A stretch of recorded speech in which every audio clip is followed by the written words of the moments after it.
Proportional Response.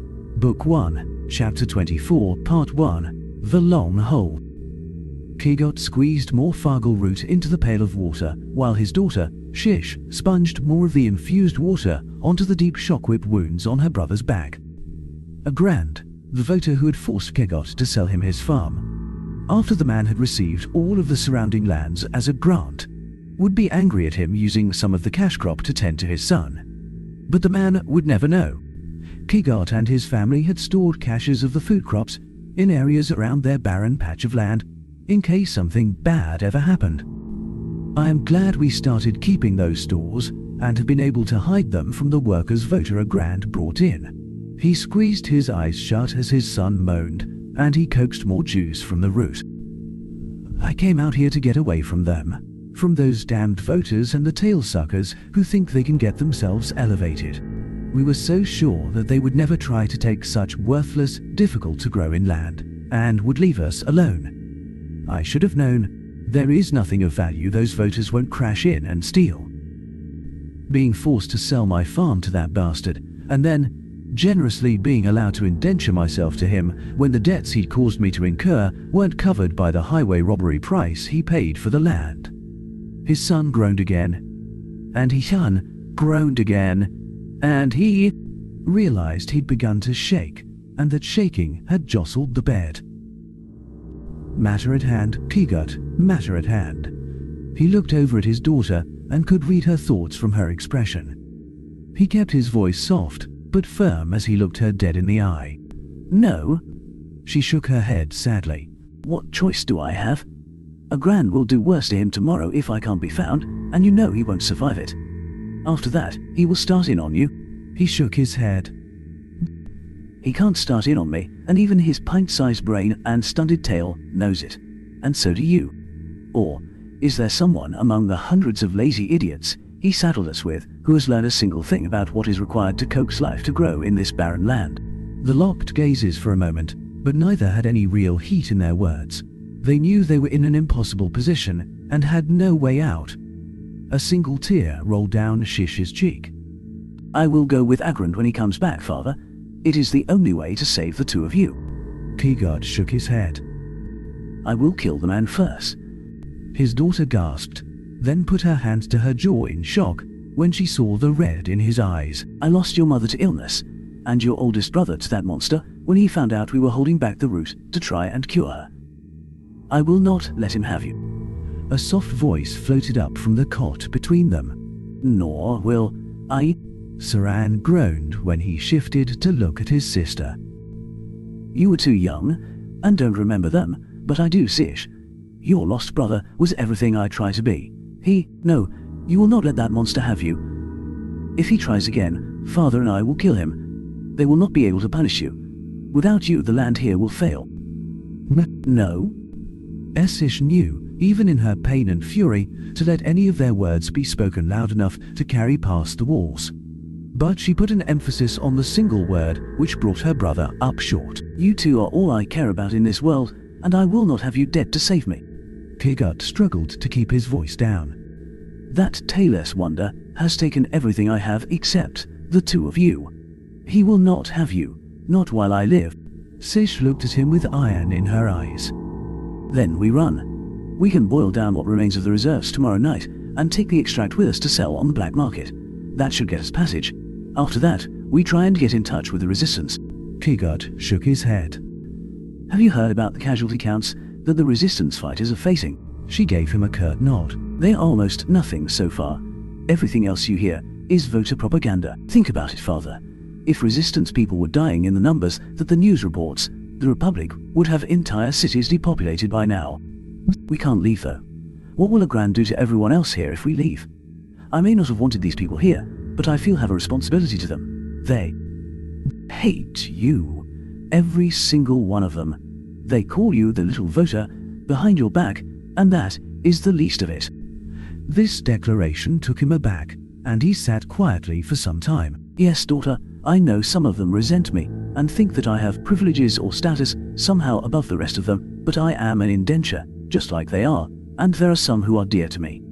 Peaver is lucky that I haven't killed him already, and is the worst of the lot. Kagot's head came up sharply, and he stared at his daughter. Piva had always come to him with kind words and a little extra help when he needed. The man occasionally asked favors in return, but never anything onerous, and often it was to help one of the other workers. "What? Are you sure? He has always been such a good lad, and even if he is not, there are others. The others hate you, hate us. They hate the extra work you make them do in order to get plants to grow. They hate that you have the authority to make them do that extra work. They don't believe you when you tell them that everything is absolutely necessary. And they shirk far more than you think." Kagot's mind grasped around for a way to change the subject. Something, anything, to divert the conversation, to get control of it again. When he found something, he spoke without even considering it. "Wait, you said we could boil down everything that remained in our secret caches tomorrow night. I will agree that if we could boil it all down and sell it, we could probably get ourselves smuggled off-world, but there is too much. It would take us weeks to go through it all, and we don't have that kind of time." Esish shook her head sadly. "Most of our caches have been raided, Father. I told you that people haven't been working. They figured out that you don't inspect the midfields as much, and there are a few of them which haven't produced in over 3 seasons. They have been stealing from the stashes you made and passing them off as new routes." "How?" "Piva. He cornered me one day when I was not paying enough attention, and brother here was out working the far fields.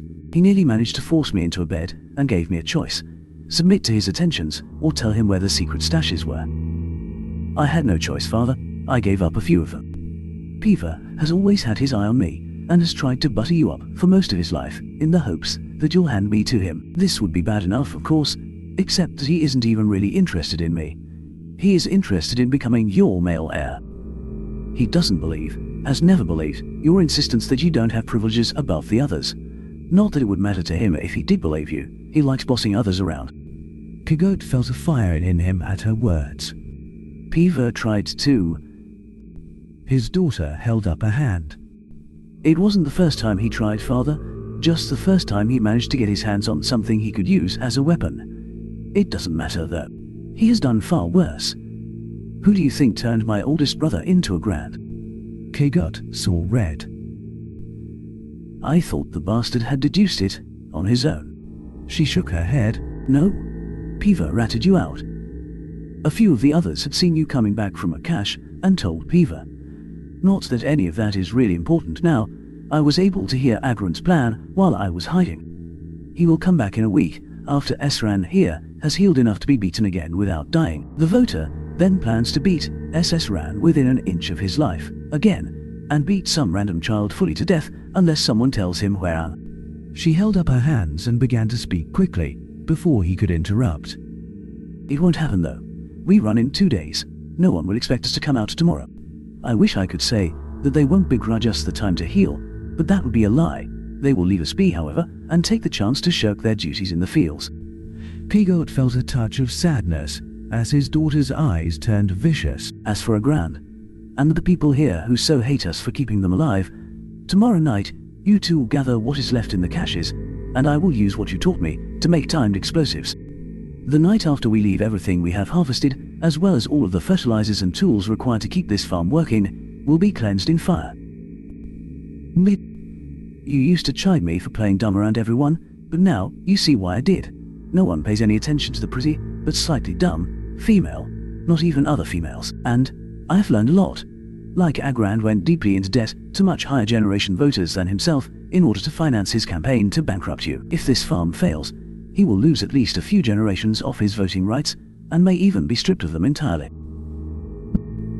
I also know that our black market contact in town is Resistance. She has mentioned a willingness to get us off-world before, if the price was right. That is how I know that we can book passage off-world, and how we will make contact.